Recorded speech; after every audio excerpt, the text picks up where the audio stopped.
नमस्कार बच्चों, मैं आपका Shiv sir Sheetal institute of tutorial में आपका हार्दिक स्वागत है। आज हम लोग क्लास 10 का रासायनिक अभिक्रिया एवं समीकरण को पढ़ेंगे। ये साइंस का पहला चैप्टर है। बहुत ही चैप्टर मज़ेदार होने वाला है, बहुत ही प्यारा वीडियो बनने वाली है। वीडियो के अंत तक जरूर बने रहना, ठीक है, और बहुत कुछ सीखने को मिलेगा। चलिए हम लोग चलते हैं रासायनिक अभिक्रियाएं एवं समीकरण। ठीक है, रासायनिक अभिक्रिया।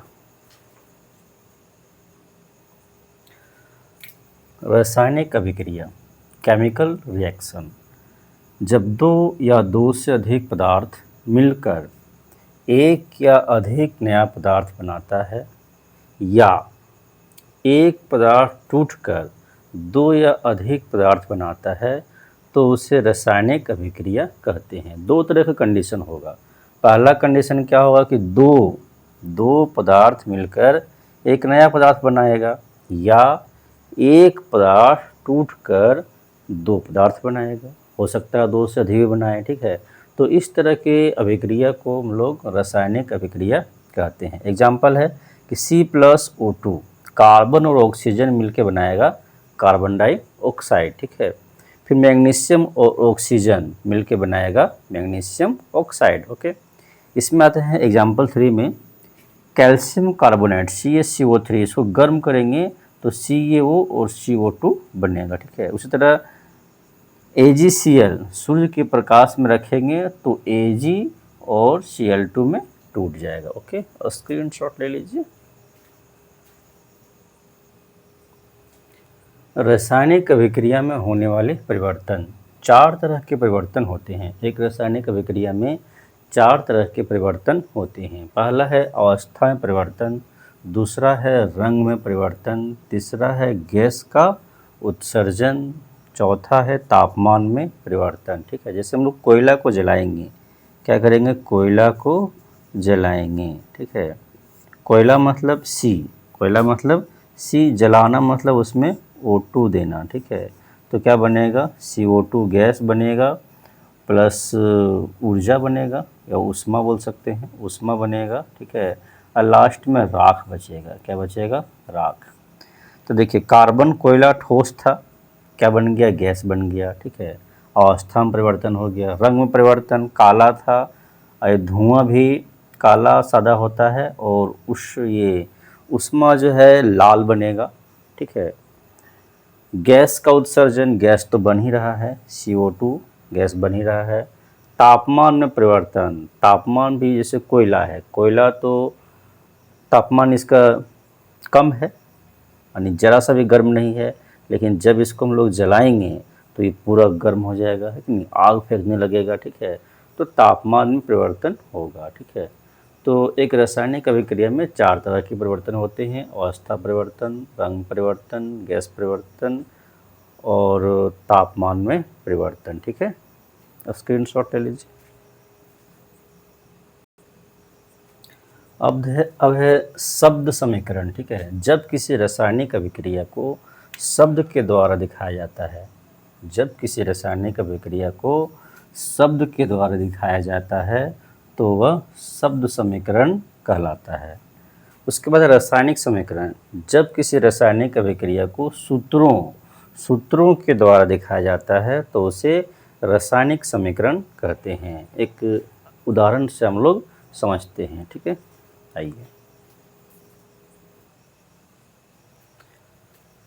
एक रासायनिक अभिक्रिया का हम लोग एग्जाम्पल लेते हैं। जब मैग्नीशियम रिबन को ऑक्सीजन में जलाया जाता है तो मैग्नीशियम ऑक्साइड बनता है। एक तरह का अभिक्रिया हो गया कि मैग्नीशियम रिबन को ऑक्सीजन में जलाएंगे तो मैग्नीशियम ऑक्साइड बनेगा, ठीक है। तो इसका हम लोग एक शब्द समीकरण बनाते हैं। पहला था शब्द समीकरण।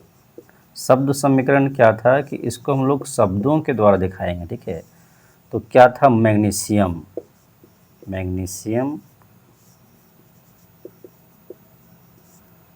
मैग्नीशियम को ऑक्सीजन में जलाएंगे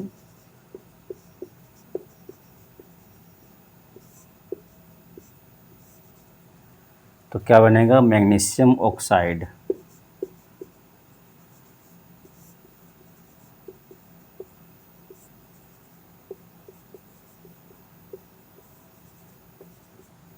ठीक है। अब इसका हम लोग रासायनिक समीकरण लिखते हैं। रासायनिक समीकरण, रासायनिक समीकरण कहते हैं कि किसी रासायनिक अभिक्रिया को सूत्रों के द्वारा दिखाया जाना, सूत्रों के द्वारा दिखाया जाना रासायनिक समीकरण कहलाता है। तो इसका सूत्र मैग्नीशियम का सूत्र हो गया Mg, तो Mg लिख लिए, और ऑक्सीजन का हो गया O2, तो O2 लिख लिए, और मैग्नीशियम ऑक्साइड का हो गया MgO, तो MgO लिख लिए। ये एक तरह का रासायनिक समीकरण हो गया, ये शब्द समीकरण हो गया, और एक रासायनिक अभिक्रिया का उदाहरण हो गया। ठीक है। रासायनिक अभिक्रिया के भाग, रासायनिक अभिक्रिया के दो भाग होते हैं। कितने भाग होते हैं? रासायनिक अभिक्रिया के दो भाग होते हैं। पहला है अभिकारक, पहला है अभिकारक, दूसरा है उत्पाद। पहला अभिकारक, दूसरा उत्पाद। ठीक है। जैसे कि एग्जांपल लेते हैं हम लोग, C+O2 क्या बनाएगा? CO2। ठीक है। तो अभिकारक कौन हो जाएगा?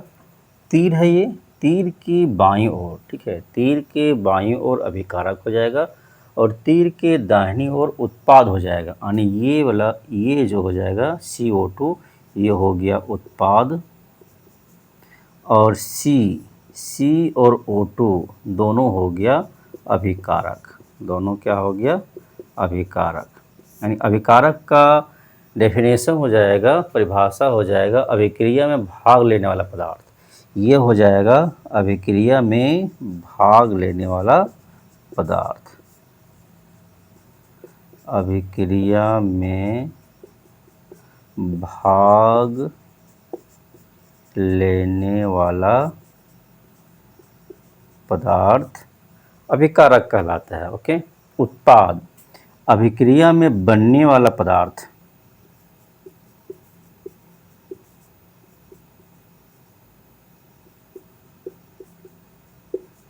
अभिक्रिया में बनने वाला पदार्थ, बनने वाले पदार्थ को दाहिनी ओर दिखाएंगे, और अभिक्रिया में भाग लेने पदार्थ को बाईं ओर दिखाएंगे। क्लियर? अब है कंकाली रासायनिक समीकरण। ठीक है। कंकाली रासायनिक समीकरण, जब किसी रासायनिक समीकरण में तीर के दोनों ओर तत्वों के परमाणु संख्या बराबर नहीं हो तो वह कंकाली रासायनिक समीकरण कहलाता है। जैसे एग्जाम्पल से हम लोग समझते हैं, Mg+O2। ठीक है। क्या बनेगा? MgO। ओके। इसको हम लोग इस तरह समझते हैं, यहाँ लिखेंगे तत्व, यहाँ लिखेंगे LHS, यहाँ लिखेंगे RHS। ओके। तत्व इस समीकरण में कौन कौन से तत्व हैं? जैसे यहाँ मैग्नीशियम हो गया Mg, तो Mg यहाँ लिख लिए। ठीक है। उसको ऑक्सीजन हो गया, तो ऑक्सीजन लिख लिए। ठीक है। अब यहाँ पर हम लोग पता करेंगे कि इसमें Mg का परमाणु कितना है, O का परमाणु कितना है। ठीक है। LHS में आइए, LHS मतलब ये तीर हो गया, तीर के बाईं ओर LHS, Mg1 हो गया, तो 1 लिख लेंगे। उसके बाद ऑक्सीजन 2 हो गया, तो यहाँ 2 लिख लेंगे। ओके। अब इधर आइए तीर के दाहिनी ओर, यानी RHS में। ठीक है। राइट हैंड साइड में Mg 1 हो गया, O 1 हो गया। ठीक है। तब देखिए Mg 1 मिल गया, और O इधर 2 है, इधर 1 है, तो मिला नहीं। ठीक है। इधर 2 है, इधर 1 है। जब परमाणु तत्वों की परमाणु संख्या दोनों ओर बराबर नहीं होगा तो वो कंकाली रासायनिक समीकरण कहलाएगा। ठीक है। एक एग्जाम्पल और लेते हैं, H2+Cl2, तो क्या बनाएगा? HCl। ओके। इसमें तत्व इधर लिख लेते हैं, तत्व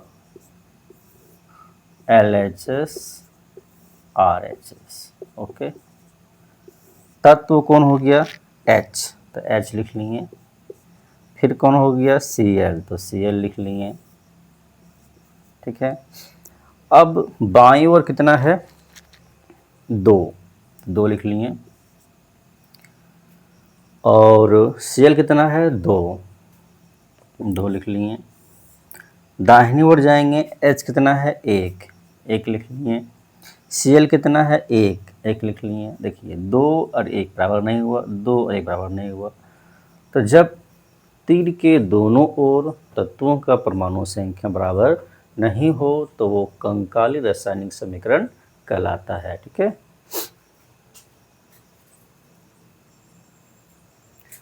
संतुलित रासायनिक समीकरण, बैलेंस केमिकल इक्वेशन। जब किसी रासायनिक समीकरण में तीर के दोनों ओर तत्वों का परमाणु संख्या बराबर हो तो वह संतुलित रासायनिक समीकरण कहलाता है। एग्जाम्पल से समझेंगे। जैसे ले लेते हैं Mg प्लस O2 बन गया MgO, यहाँ पर 2, यहाँ पर 2। यहाँ पर तत्व लिख लेंगे समझने के लिए, LHS लिख लेंगे, RHS लिख लेंगे। तत्व मेरा कौन कौन सा है, एक Mg है, Mg एक तत्व हो गया, ऑक्सीजन दूसरा तत्व हो गया। ठीक है, अब Mg तीर के बाईं ओर देखेंगे 2 Mg, तो यहाँ पर 2 लिख देंगे। Okay, clear. और O भी 2 है, O2, तो यहाँ पर 2 लिख देंगे। ठीक है, अब आएंगे RHS में, Mg यहाँ पर 2 है तो Mg भी 2 है और O भी 2 है। ठीक है, Mg भी 2 है और O भी 2, देखिए बराबर हो गया। Mg LHS में 2, RHS में 2 बराबर है। ऑक्सीजन O LHS में 2, RHS में 2, ये बराबर है। तो ये समीकरण जो है सो संतुलित रासायनिक समीकरण कहलाएगा। ठीक है, 2Mg प्लस O2 2MgO एक संतुलित रासायनिक समीकरण है। आशा है वीडियो आपको अच्छा लगा होगा। ठीक है, नेक्स्ट वीडियो में हम लोग किसी भी रासायनिक समीकरण को संतुलित कैसे किया जाता है इसका हम लोग सीखेंगे। ठीक है, तो नेक्स्ट वीडियो ज़रूर देखिएगा ताकि हम लोग जान जाएंगे कि संतुलित रासायनिक समीकरण कैसे किया जाता है। ठीक है, बाय बाय।